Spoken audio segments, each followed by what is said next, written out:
Prime minister Shahbaz शरीफ Shanghai ताउन तंजीमी इजलास में शिरकत के लिए चीन रवाना हो गए हैं। चीनी हुकूमत की जानिब से शहबाज शरीफ का जबरदस्त इस्तकबाल किया जाएगा। मज़ीद जानते हैं चीन में मौजूद दुनिया न्यूज़ के ब्यूरो चीफ मोहम्मद हसन रजा से।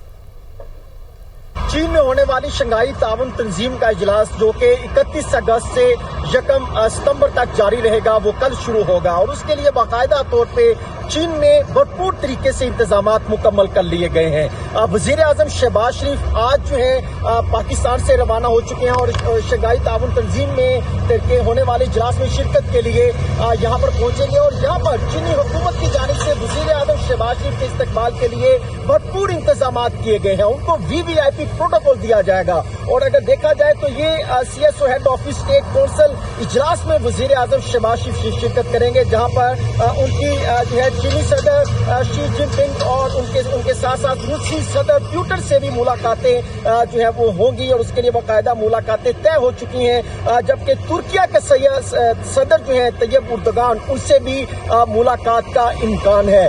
भारतीय वजीर आजम नरेंद्र मोदी भी इस इजलास में शिरकत के लिए चीन पहुंच रहे हैं, लेकिन कभी इम्कान है कि इस मुलाकात उनकी नहीं होगी क्योंकि इस हवाले से कोई शेड्यूल सामने नहीं आ सका है। इसी तरह UN के सरबराह समेत 20 ममालिक के जो हुकूमत के सरबराहान हैं वो इस इजलास में शिरकत के लिए यहाँ पर पहुंच रहे हैं और इसमें अगर देखा जाए तो इस तियानजिन में होने वाली शंघाई ताउन तंजीम इजलास में नए मनसूबों का ऐलान भी किया जाएगा। कल से ये इजलास शुरू हो रहा है, उस इजलास में भी जो है इन मनसूबों के साथ साथ बड़े इस खित्ते को बेहतर बनाने, डिजिटल मुईशत को बेहतर बनाने और तमाम सूबों को यकजा होकर आगे जो है मूव करने पर जो है कुछ बड़े ऐलानात मुतवक्के हैं।